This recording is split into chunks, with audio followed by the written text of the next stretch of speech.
L'heure de pointe, David Torchala.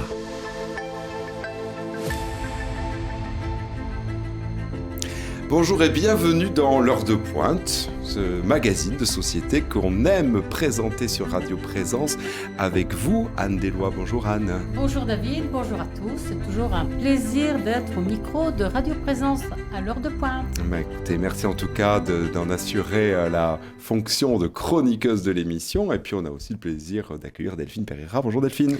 Bonjour à tous. Vous êtes journaliste pour la Nouvelle République, le groupe La Dépêche du Midi. Toujours. Alors évidemment, ça ne vous a pas échappé quand vous êtes arrivé à Lourdes. Il y a une vague blanche et verte qui s'est abattue sur la cité mariale. Ben oui, ce sont les couleurs de Lourdes Cancer Espérance. C'est pas la section paloise. Moi, j'ai vu des gens en bas du studio de notre radio disant, dis donc, c'est la finale de la section paloise. Eh ben non, peut-être, ça peut être aussi ça. Le vert et le blanc, ce sont les couleurs de Lourdes Cancer Espérance, un pèlerinage très populaire à Lourdes qui fête cette année son 40e anniversaire. Alors nous avons trois invités. Merci d'être présents. D'abord Michel Dugardin. Bonjour Michel. Bonjour. Vous êtes alors ancien délégué de Saône-et-Loire. Et oui, parce qu'il y a des délégués, on va en parler. Lourdes Cancer Espérance, c'est pas seulement un pèlerinage sur place. En région, il y a toujours un représentant. Nous sommes également avec Hélène Lenormand. Bonjour Hélène. Bonjour à tous. Vous êtes en responsabilité déléguée des Côtes d'Armor, en Bretagne, et depuis 4 ans. Et puis nous sommes aussi avec vous, Yann Pivet, bonjour. Bonjour. Prenez le micro juste en dessous de vous. Vous êtes aujourd'hui pèlerin, mais dans les pèlerins de Lourdes Cancer Espérance, c'est un visage qui est connu parce que vous avez occupé la direction du pèlerinage de 2003 à 2009, je ne me trompe pas? Oui, c'est ça. Bon, alors aujourd'hui, vous êtes à la Pèlerin fête. de base. Pèlerin de base, ça c'est magnifique. Et en tout cas à la fête, parce que c'est quand même une édition qui est particulière cette année, pour ses 40 ans. C'est un bel anniversaire, oui. C'est de l'émotion pour vous de venir et de peut-être regarder un peu dans le rétroviseur aussi de l'organisation de Lourdes Cancer Espérance. C'est le 40e anniversaire de LCE, et pour moi c'est le 30e anniversaire, puisque j'étais là pour les 10 ans de LCE avec le Père Cross et les Cailloux Blancs. C'est vrai que c'est magnifique ce pèlerinage qui, alors rappelons-le, donc il y a 40 ans, en 1985, rassemblait 342 personnes. On peut se dire c'est peu, et c'est autour de Jean-Claude Bruel, un hospitalier de Notre-Dame de Lourdes. Justement, c'est la particularité de ce pèlerinage, c'est qu'il est né à Lourdes. Il a été initié à Lourdes et ils ne sont pas si nombreux, les pèlerinages, pour grossir et devenir ce qu'il est aujourd'hui. Oui, c'est très vrai, avec le pèlerinage des anciens combattants aussi, oui. qui est né à Lourdes. Là, c'est une autre, on a envie de dire quasi corporation, en tout cas, de fait, et forcée de se réunir autour de la maladie, autour du cancer. Et aujourd'hui, c'est combien de pèlerins alors? En 40 ans plus tard, combien de pèlerins pour Lourdes Cancer Espérance? On dit 4200 cette année. Oui, c'est ça, 4200 200 pèlerins. C'est une immense organisation. Mais il y a eu beaucoup plus. Approchez-vous de votre micro. Il y a eu beaucoup plus que ça. Il y a quelques années, on était à entre 5 et 6 000 pèlerins. Et qu'est-ce qui peut expliquer finalement la baisse de fréquentation? Je pense que le Covid est passé par là déjà. Ouais. Et puis, il y a beaucoup de gens qui malheureusement sont partis. Ça ne s'est pas vraiment renouvelé, si on peut le dire comme ça. Mais cette année, on a quand même plus que l'année dernière. Donc, c'est plein d'espoir et d'espérance, tout ça. Et justement, l'espoir et l'espérance, ce sont vraiment les mots qui sont adaptés, puisque votre pèlerinage, il compte des personnes, en grande majorité, qui ont été guéries. Il y a des malades, bien sûr. Il y a l'entourage des malades, mais il y a aussi des personnes qui viennent et elles ont été guéries, donc elles peuvent aussi apporter leur expérience, si je ne me trompe pas. Elles peuvent témoigner et c'est très bien d'ailleurs qu'elles peuvent donner de l'espérance et de l'espoir à tous ces gens qui actuellement sont malades et sont en soins. C'est important ça, d'avoir des personnes qui sont guéries, qui puissent s'adresser, puisqu'elles sont passées par là, à des personnes qui sont malades au sein de ce pèlerinage. Oui, c'est important ça. ça donne de l'espoir à ces gens qui sont en traitement actuellement, qui sont certains très très très malades et qui voient que des pèlerins quelques années plus tard qui sont venus malades au pèlerinage et quelques années plus tard reviennent guéris. Donc oui, c'est plein d'espérance tout ça.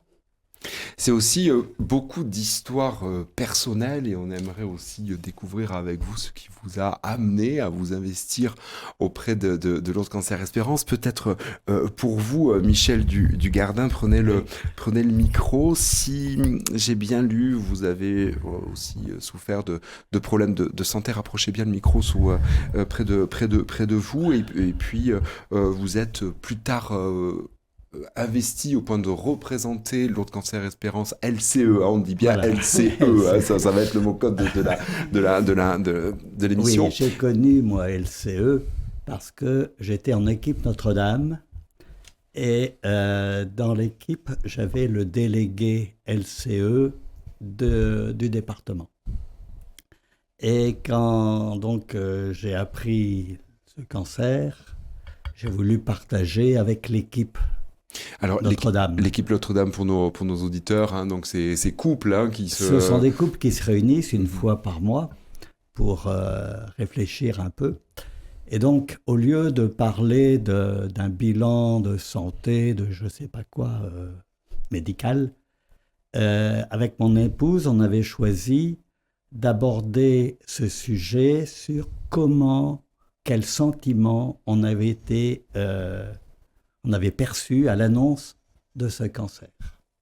Et à la fin de la réunion, donc notre camarade m'a dit « Viens un peu par là, j'ai des choses à te proposer ». Et il nous a proposé, donc en 2005, de venir à Lourdes Cancer Espérance, et c'était le 20e anniversaire de Lourdes Cancer Espérance. Depuis, je suis resté fidèle tous les ans. Je dois confesser qu'une fois, je ne suis pas venu, parce que des cousins avaient organisé un voyage en Terre Sainte. J'ai préféré la Terre Sainte avec tous les cousins, évidemment, plutôt que de venir on visite la mère, on aime aussi visiter le fils. Voilà. Évidemment, on peut imaginer que quand la sentence tombe, quand le mot cancer est prononcé par un médecin face à vous, c'est un séisme.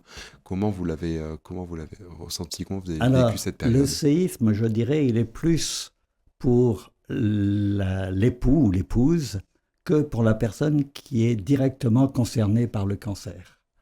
On a plus tendance à dire, on a un médecin en face de nous qui va nous aider, qui est là pour essayer de trouver la meilleure solution, alors que l'épouse a plus tendance à voir toutes les répercussions que ça peut avoir dans la vie.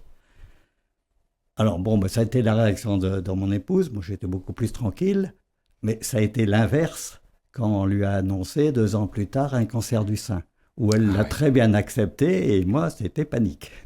C'est ça. Donc, je crois que finalement, dans le cancer, c'est plus la personne proche qui a du mal à accepter ce qui se passe, qui a du mal à voir toutes les répercussions que... Voilà. Yann Pivet, vous qui avez dirigé Lourdes Cancer Espérance, vous nous l'avez dit pour le 10e anniversaire. Comment vous aviez... Pardon, peut-être que je me trompe, non, c'est ça? Je ne l'ai pas dirigé tout de suite, là. Ah oui, c'est ça. Comment est arrivée l'aventure, votre rencontre avec les bénévoles de Lourdes Cancer Espérance? C'est une expérience très voisine de celle qui vient d'être donnée, parce que nous faisions également partie d'une équipe Notre-Dame. Et j'ai été diagnostiqué en 95 d'un cancer de la prostate. Et notre aumônier m'a dit « Pourquoi est-ce que vous n'iriez pas à Lourdes ?» Alors ça, aucune envie. Sincèrement, j'avais une vision des marchands du temple qui ne me plaisait pas trop. Et puis, il y avait 2 membres de l'équipe qui allaient à Lourdes Cancer Espérance et qui ont dit « Mais il faut venir avec nous ». Donc j'ai été opéré, ça s'est très bien passé. Et je peux considérer que je suis effectivement guéri 30 ans après. Et donc, on est allé à Lourdes pour la première fois en 95. Et avec ma femme, on a été enthousiasmés. Donc, on est revenu en 96, on est revenu en 97. Ah oui. Vous avez attrapé un autre virus, alors là, celui... Voilà, donc La on était avec les lourdite. Parisiens. Et les Parisiens nous ont proposé de rentrer dans l'organisation de la délégation de Paris. Et on y est allé en janvier 98 ensemble, Viviane et moi, pour la première fois. Et puis, je suis allé seul la deuxième fois, un mois après, parce qu'entre-temps, on avait dépisté chez elle un cancer de l'ovaire au stade 4 avec une métastase à la plèvre. Voilà. Donc, pour elle, je rejoins tout ce qui a été dit sur l'annonce du cancer. Elle a été plus frappée que moi à l'annonce du cancer de la prostate. Et j'ai été certainement plus frappé qu'elle, peut-être. En fait, elle savait exactement ce qu'il attendait parce qu'elle était fille de médecin. Et voilà. Et elle m'a beaucoup préservé. Mais elle a été soignée pendant 3 ans et demi. Et puis elle a eu une métastase cérébrale et elle nous a quittés 3 semaines après le pèlerinage 2001, auquel elle a quand même participé en étant à l'accueil Notre-Dame et en ayant le pèlerinage sur Brancard. Ouais. C'est évidemment beaucoup d'émotions qui se vivent et que vous nous partagez. Merci de nous le partager.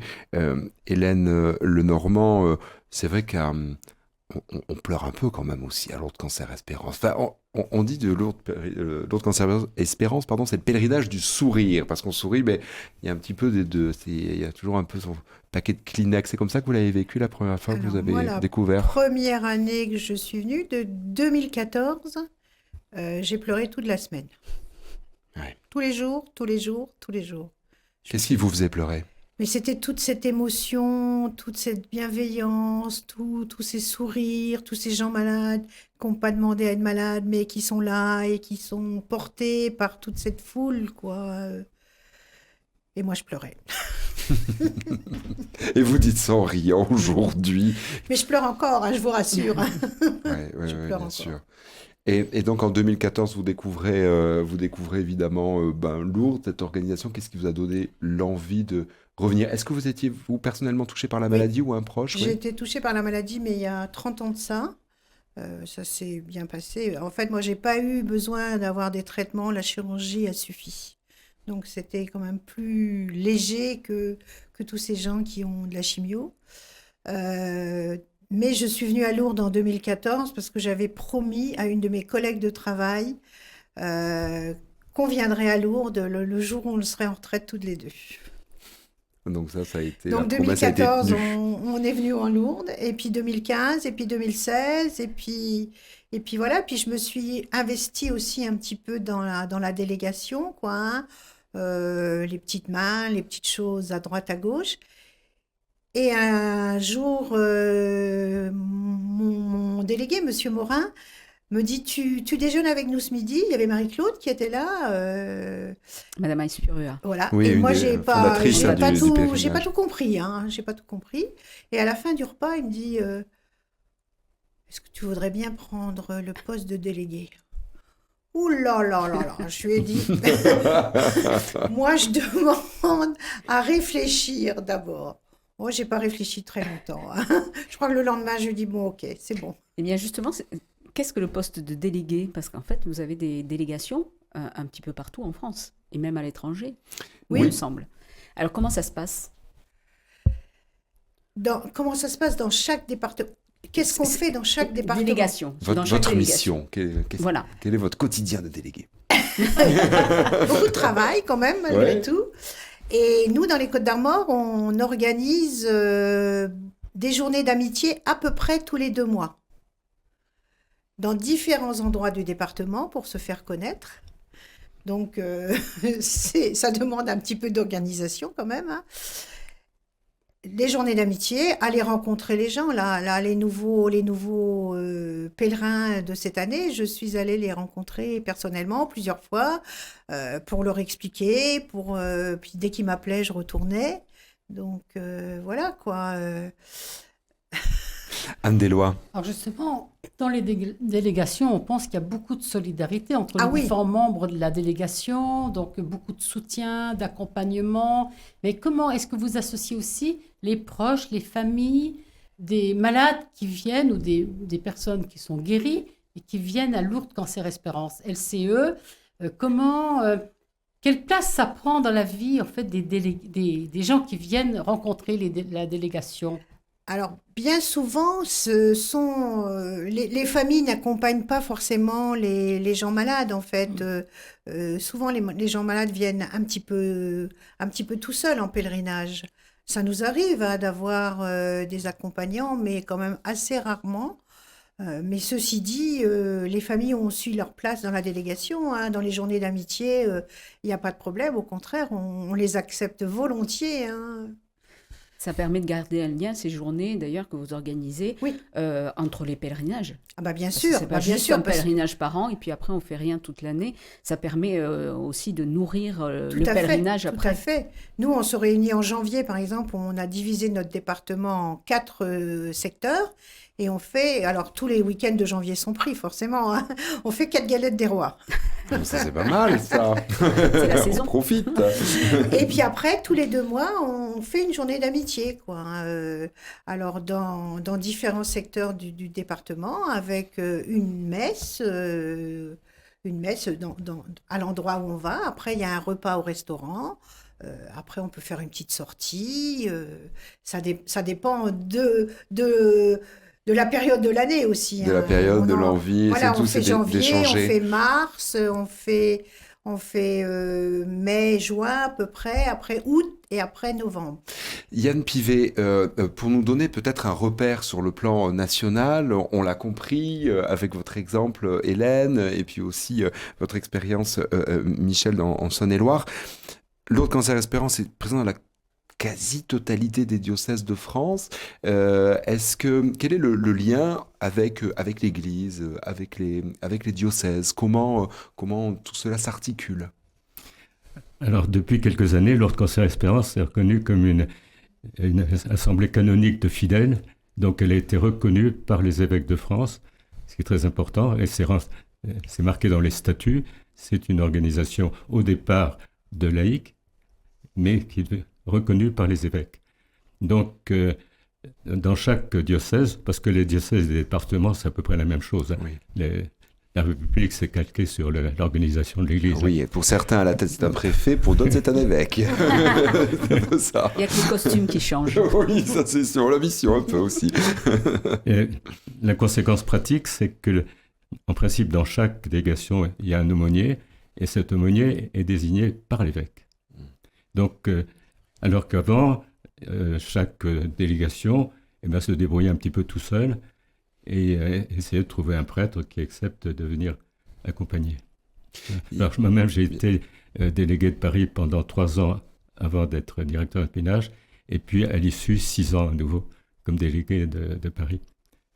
Vous avez vu évidemment le mouvement changer, se structurer, se développer. Oui. Pardon pour cette question qui est peut-être un petit peu provocatrice, mais on aurait presque souhaité que ce pèlerinage s'arrête finalement. Et de se dire que mais malheureusement la maladie progresse. Et même si évidemment, vous l'avez dit Hélène Lenormand, le Covid a certainement bousculé aussi les habitudes, et ça a été évidemment un frein, aussi également vécu dans les pèlerinages à Lourdes. Pour autant, le mouvement s'est développé au point également de s'ouvrir à la francophonie. C'est la Belgique qui vous a rejoint, c'est le Monaco, Belgique, Luxembourg, Monaco, un peu la Suisse également. la Suisse. Je crois que c'est important que ce soit francophone. Je dis ça au passage parce qu'il est question effectivement que ça s'étende à l'étranger. C'est très bien qu'on ait des petits à l'étranger, mais je souhaite franchement personnellement que ça reste francophone, qu'on n'ait pas être tributaire de traduction. Si on veut que ça reste vraiment familial, je pense que... Ces 6500 adhérents qui reçoivent de manière trimestrielle, je crois, une revue, qui participent donc à ces rencontres aussi. Donc c'est tout un réseau qui s'anime. Michel Dugardin, vous, vu de Saône-et-Loire, quel est votre quotidien, pour faire écho à la question de Delphine Pereira de tout à l'heure, en tant que délégué de Saône-et-Loire? Alors, sur la Saône-et-Loire, le département est quand même vaste. Donc, on est obligé de s'appuyer sur des personnes locales qui donc prennent un peu la responsabilité de la visite des pèlerins, enfin des adhérents dans leur coin, et qui servent aussi de relais quand on a besoin de leur dire quelque chose. Donc on a bien sûr nos journées d'amitié, mais on essaye aussi d'avoir un petit journal à hauteur de notre délégation, en essayant d'avoir 4 à 5 éditions par an. C'est pas toujours évident. Ça, c'est souvent le rôle du délégué qui aimerait bien le rôle temps de en rédacteur temps. en chef. Voilà. On connaît un peu ça. Et puis si l'aumônier veut pas tellement écrire l'édito, C'est le délégué qui va s'y Voilà. coller. Vraiment, vous faites Donc, ça dans l'esprit de... C'est ça, hein, de cultiver le lien, de Tout à garder fait. le lien. On a parlé d'esprit de famille, on parle de journée d'amitié. C'est vraiment à ça, le cœur battant de Lourdes Cancer Espérance, la proximité. Oui, c'est énormément d'amitié. On voit d'ailleurs, lorsque, hélas, on a un décès et qu'on envoie l'information à tout le monde, voir la réaction de nos pèlerins qui viennent tout de suite assister, soutenir la famille. La plupart du temps, on ne connaît que la personne qui est décédée, mais pour nous, c'est important de montrer à la famille que Lourdes Cancer Espérance, c'est vraiment une famille et que le décès d'un membre impacte toute la famille, toute notre famille. Hélène Lenormand, c'est également ce que vous vivez localement. Oui, par rapport au décès, oui, je rejoins Michel, c'est tout à fait ça. Alors nous, je ne sais pas comment il fait, lui, quand on a un décès, donc effectivement, on envoie un mail à tous nos adhérents. Et nous, ce qu'on fait, c'est soit le jour des obsèques, soit lorsqu'on va au funérarium, on dépose notre petit foulard sur le cercueil. Et moi, depuis que je suis déléguée, je mets en plus une rose au nom de toute la délégation. C'est ça, hein, c'est l'accompagnement de toute une toute une vie, enfin en tout cas du début de vie de la maladie et parfois aussi avec la rémission. On entend bien justement l'importance des liens amicaux, familiaux, presque comme ça d'une délégation, mais je me demande, quand vous êtes 4000, comme cette année 4200 en pèlerinage ici à Lourdes, bon, il y a un programme bien sûr de célébration, de la liturgie, des processions, mais ces liens de fraternité, d'échange, de témoignage entre pèlerins, donc du coup pèlerins d'espérance, est-ce qu'il y a des temps réservés dans le cadre du pèlerinage pour des échanges et comment aussi se réconforter? Qu'est-ce qui existe Justement, là, il y a cet après-midi, là, à 16h30, il y a un temps d'échange, alors, et des aidants et des malades. Donc, c'est pas quelque chose d'obligatoire, finalement. Il va qui veut, mais on peut aller à ces temps d'échange. Donc, ça se passe, on est à 7 ou 8 à une table, on connaît personne. Il y a un animateur qui va donner la parole à chacun et chacune, et on peut partager notre vécu face à la maladie, face à plein de choses, en fait. Et je me demandais, entre délégations des différents départements ou diocèses, il y a parfois des liens. Vous vous retrouvez au niveau national en dehors du pèlerinage de Lourdes? Comment ça se passe, ça? Dans les Côtes-d'Armor, on a fait une journée d'amitié il y a 2 ans avec le Morbihan et le Finistère. D'accord. Et on doit refaire à nouveau l'année prochaine une nouvelle journée d'amitié. On imagine bien que des liens se tissent Tout à entre fait. pèlerins qui seront venus à Lourdes et que c'est important dans l'année de pouvoir peut-être se retrouver. Alors, on a tous les ans une assemblée générale où tous les délégués sont là. Et c'est là où on fait vraiment connaissance des autres délégués et on tisse des liens d'amitié très forts à ce moment-là.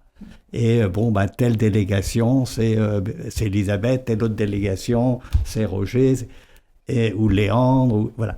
Et ensuite, à chaque pèlerinage, on se retrouve et c'est une joie. Et certaines fois, on a des rencontres un peu surprenantes. Cette année, pour Pâques, j'étais vraiment dans un petit village de la Côte d'Or, mais alors vraiment perdu du côté de Châtillon-sur-Seine. Et quand je suis rentré dans cette petite église, j'ai aperçu une dame qui était là. J'ai dit, mais je la connais. Et c'était la déléguée du 21 que j'ai retrouvée comme ça. Et vraiment, c'est énormément de chaleur de se retrouver à ce moment-là dans des occasions pareilles parce que, eh bien, on a le même but dans notre vie, le même envie d'entourer des adhérents. On ressent bien cet esprit qui vous anime, mais une personne qui, reçoit l'annonce de la maladie, se sent certainement terriblement seule dans ce cas-là. Comment fait-on le pas pour venir vous rencontrer? Est-ce que comment les choses s'organisent? Comment on peut arriver à toucher un des membres de la grande famille LCE? Il n'y a que des cas particuliers.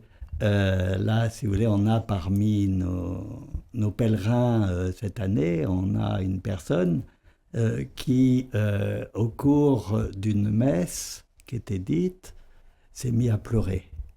Et il se trouve qu'à côté d'elle, elle avait une personne de Lourdes Cancer Espérance qui a simplement mis sa main sur la main de l'autre. Et à la sortie de la messe, elles se sont mises à discuter entre elles. Et voilà, on a recruté comme ça une adhérente. Mais très souvent, c'est des cas, disons, fortuits. Il n'y a rien de prémédité. C'est simplement, voilà, il s'est trouvé qu'à ce moment précis, il y avait quelqu'un à côté. Yann Pivet, on imagine avec vos années d'expérience avec Lourdes Cancer Espérance que des histoires, vous en avez vécu, des rencontres, évidemment, vous en avez vécu. Oui. Est-ce qu'il y en a une qui vous a marqué particulièrement, que vous pourriez nous partager? Alors oui, il y en a une qui m'a profondément marqué. C'est la rencontre avec Anne-Marie Jaouen, celle qui a créé Lourdes Cancer LCE dans le Finistère, tout à fait au début de LCE, en 1986. Elle a elle-même suivi un de ses frères qui était malade d'un cancer du côlon, qui est décédé au Val-de-Grâce. Et c'est à la suite de ça qu'elle a fait démarrer LCE dans le Finistère. Alors, le nom de Jaouen est connu c'est une grande famille de 15 enfants, dont 2 prêtres et un certain Père Jaouen, qui est connu avec le Bel Espoir. Enfin, voilà. Et Anne-Marie Jaouen s'était dit, il faut qu'un jour, je m'occupe d'un malade du cancer. Le tout, c'est de trouver à quelle occasion, quand et tout ça. Mais il se trouve que c'est Viviane, ma femme, qui a été cette personne-là. Et les rencontres avec Anne-Marie Jaouen ont été complètement fortuites. Comme je disais, on était délégué de Paris, enfin j'étais délégué de Paris, et il y a eu un tournoi de bridge organisé dans la crypte de notre paroisse par des membres de LCE 75. Nous, on ne jouait pas au bridge. Mais on s'est dit, il faut quand même y aller parce que on va rencontrer d'autres personnes. Et dans cette crypte, il y avait une personne qui ne jouait pas non plus au bridge et qui, au moment où les tables se sont installées, est allée se réfugier à une table où il y avait du jus de fruits. Elle était toute seule et on est allé la rejoindre. On s'est présentés mutuellement. Et donc, il y en a Jaouen, mais le Père Jaouen, ça vous dit quelque chose, mais c'est mon frère, et ainsi de suite. Bon. Et donc, on a fait connaissance comme ça. Il se trouve qu'elle était fille de médecin, et puis elle était au milieu de la fratrie. Madame Jaouen est décédée très peu de temps après la naissance du 15e enfant, et elle a servi de mère de remplacement, et également de secrétaire de remplacement pour son père, à l'issue du décès de sa maman. Et puis, elle est devenue aide-soignante, et donc elle a eu une compétence dans ce domaine. Et pour arrondir sa retraite, elle faisait des remplacements auprès de personnes âgées, et elle faisait ça à Paris. Donc elle venait de Brest à Paris, et elle logeait à côté de notre paroisse. Et elle a su, par la feuille paroissiale, qu'il y avait un bridge donné pour Lourdes Cancer Espérance. Ce qui est tout à fait étonnant d'ailleurs. Oui, c'est ça, absolument fortuit. Voilà, ça a été notre première rencontre, et puis ça aurait pu rester là. Et comme elle était déléguée du Finistère, et moi j'étais délégué de Paris, il y a eu la première réunion des délégués alors au mois de mars suivant, quelque chose comme ça. Moi, je suis arrivé en retard au premier dîner, parce que je suis très bavard, donc. Et il y avait une seule place à table qui restait, et en face de qui? d'Anne-Marie Jaouen. Ah, incroyable. Voilà. Donc, Ouais. je me suis retrouvé au milieu des Bretons. Alors, un Parisien au milieu des Bretons, ça ne sentait pas bon, mais enfin, quand même, je suis un Péliane et je suis né à Saint-Malo. Ça sauve, hein. Ça sauve une soirée, ça. Ils m'ont quand même accepté. Et puis, il y a eu d'autres rencontres encore pendant l'année, et en particulier rue du Bac, la chapelle d'Amiral Mekenos, où Viviane s'est retrouvée avec Anne-Marie Jaouen. Elle était en traitement à ce moment-là. Et elles sont rentrées toutes les deux ensemble, à pied, pendant une heure de marche ensemble. Donc elles sont devenues assez liées. Et puis, la fin du mois de juin, là, les choses ont commencé à aller nettement moins bien. Et on a dépisté la tumeur cérébrale de mon épouse. Et je suis allé faire des courses au prix unique du quartier. Et Viviane m'avait demandé de prendre des biscuits pour le thé. Alors il était tard dans la matinée, moi j'avais mon caddie qui était plein, et au moment de passer à la caisse, je me suis rendu compte que j'avais tout pris, sauf les biscuits que j'avais oubliés. Donc j'ai dérangé tout le monde pour me dégager, je suis allé au rayon des biscuits, et là, qu'est-ce qu'il y avait? Une seule personne, Anne-Marie Jaouen. Alors, donc cette rencontre était toute c'était tracée. Et en fait, moi j'ai demandé qu'est-ce que vous faites là? Il m'a dit j'en sais rien, je ne connaissais pas ce magasin, je suis venu voir. La Providence veille dans toutes vos rencontres. Alors, ça c'est vraiment extraordinaire. Et du coup, elle est venue voir Viviane à la maison, et puis elle a commencé à s'intéresser. On s'est revus au pèlerinage qui a suivi, et elle l'a emmenée aux piscines, parce qu'elle était dame piscine également. Et puis, 3 semaines après le pèlerinage, les choses vraiment se sont dégradées. Et je me suis rendu compte que je ne pouvais pas laisser Viviane seule. Mais je continuais à travailler. Et ce jour-là, le jour où je m'en suis rendu compte, parce qu'elle était tombée derrière les rideaux, je ne savais même pas où elle était, Anne-Marie Jaouen appelle de Brest pour prendre des nouvelles. Et je lui ai dit, ça ne va pas du tout, je ne sais pas comment je vais m'en sortir. Et elle m'a dit, Yann, si vous acceptez, j'arrive. Ah ouais, et on avait par chance une chambre disponible. Et elle est venue avec son petit baluchon, et elle a suivi Viviane comme si c'était sa mère, comme si elle était sa mère pendant 13 mois, jusqu'à sa mort. C'est très émouvant. Et j'ajouterais, parce que comme elle faisait des remplacements auprès de personnes âgées pour arrondir ses fins de mois, moi je voulais savoir quelles étaient ses conditions, si j'étais en mesure de pouvoir faire face. Et donc je lui ai dit, Anne-Marie, c'est formidable ce que vous faites, mais comment est-ce que je peux vous remercier? Et elle m'a dit, Yann, si vous me parlez d'argent, je m'en vais tout de suite. Donc, totalement bénévolement. Et ça a été une aide incroyable. C'est extrêmement merci Yann Pivet de nous partager cette histoire personnelle, ce témoignage qu'on reçoit tous et les auditeurs aussi avec beaucoup d'émotion. Peut-être une dernière question à chacun de vous. Il n'y reste plus beaucoup de temps, mais Hélène Lenormand, Lourdes Cancer Espérance se déroule à Lourdes. Ça c'est pas par hasard. Selon vous, pourquoi finalement le pèlerinage de Lourdes Cancer Espérance a cette place ici, près de la grotte des apparitions? Je pense que ça ne pouvait pas être ailleurs, de toute façon.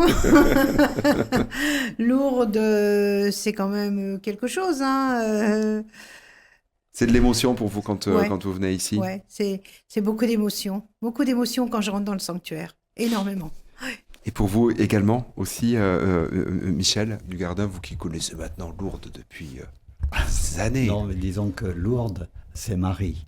Or, Marie, c'est le chemin pour aller vers Dieu. On n'a pas d'autre chemin. Jésus nous a dit, je suis le chemin et la vérité et la vie. Il aurait peut-être dû nous dire, passez par Marie pour le chemin, ça ira mieux. Voilà. Oui, c'est vrai, Yann Pivet, peut-être pour vous, peut-être le mot de la fin. Évidemment, Lourdes Cancer Espérance, c'est le 40e anniversaire. Je pense que vous pouvez être heureux de voir que, l'organisation se poursuit, se développe, etc. Quel message vous avez envie d'adresser aux personnes qui hésitent encore à rejoindre Lourdes Cancer Espérance parce qu'ils sont peut-être eux-mêmes touchés par la maladie ou parce qu'un proche est concerné? J'aurais tendance à dire venez et voyez.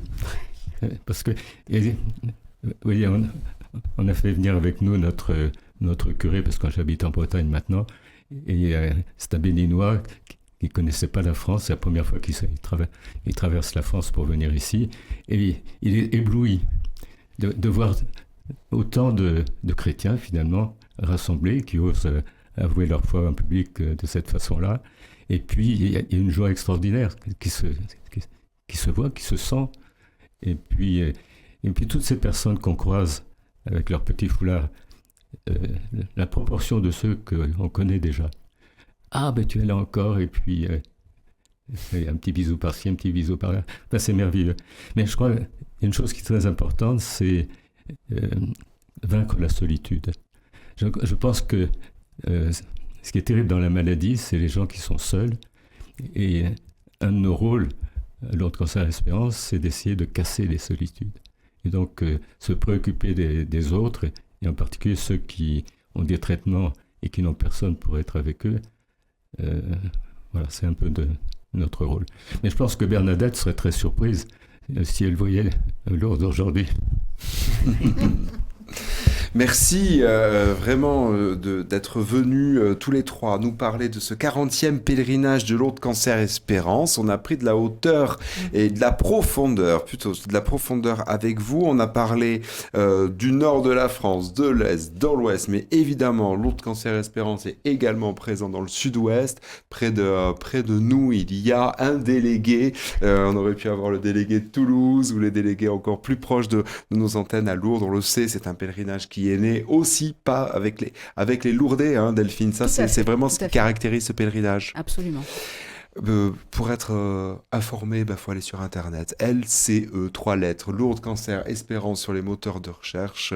Voilà, si vous sentez le besoin, faites le pas. Je crois que vraiment, il y a une équipe partout où il y a Lourdes Cancer Espérance. Voilà, et à Lourdes, en centre-ville, une équipe qui est au 46 place du Champ Commun, me semble-t-il. 46 place du Champ Commun à Lourdes, mais en tout cas, forcément proche de chez vous. Merci beaucoup. Nous, on vous dit certainement à l'année prochaine, parce qu'il y a un 40e, mais il y aura aussi un 41e.